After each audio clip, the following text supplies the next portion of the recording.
নিয়ে নেন, হাতটা নিয়ে নেন। কাজের প্রতি আবার শুরু করি। আমার হাতে নিয়ে অনুভূতি বলেন। খুবই ভালো লাগছে, কারণ আমরা যখন একটা কাজ করি সেই কাজের জন্য আমাদের যখন সম্মাননা দেওয়া হয়, এই অ্যাওয়ার্ডগুলো যখন পাই তখন আমাদের কাজের স্পিডটা আরও বেড়ে যায়, নিজের কনফিডেন্সটা অনেক বেশি বেড়ে যায়।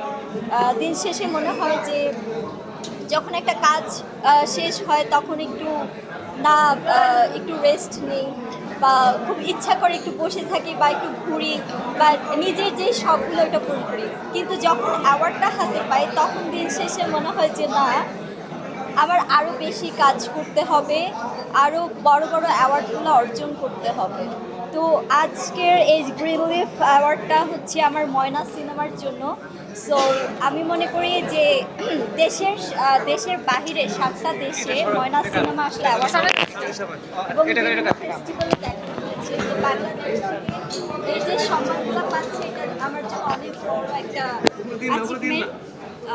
ময়না সিনেমার পরিচালকও তো নতুন ছিল। হ্যাঁ হ্যাঁ, কারণ ময়না সিনেমার পরিচালক একদমই নতুন। আমি যাও সিনেমার কাজ করেছি মঞ্জুরুল ইসলাম মেঘ ভাই, আর এই সিনেমার গল্প এবং প্রযোজক আলিমুল্লাহ ফুকন ভাই, তাদের জন্য স্পেশাল থ্যাঙ্কস জানাই যারা আমাকে এত বড় একটা দায়িত্ব দিয়েছেন। ইদানিং আপনাকে দেখা গেছে অ্যারাবিয়ান স্টাইলের পোশাকগুলো পরছেন, একটু বলবেন? ইয়া হাবিবি কাইফা হালুকা আন্তাবিল খাইর। তারপর দুবাই।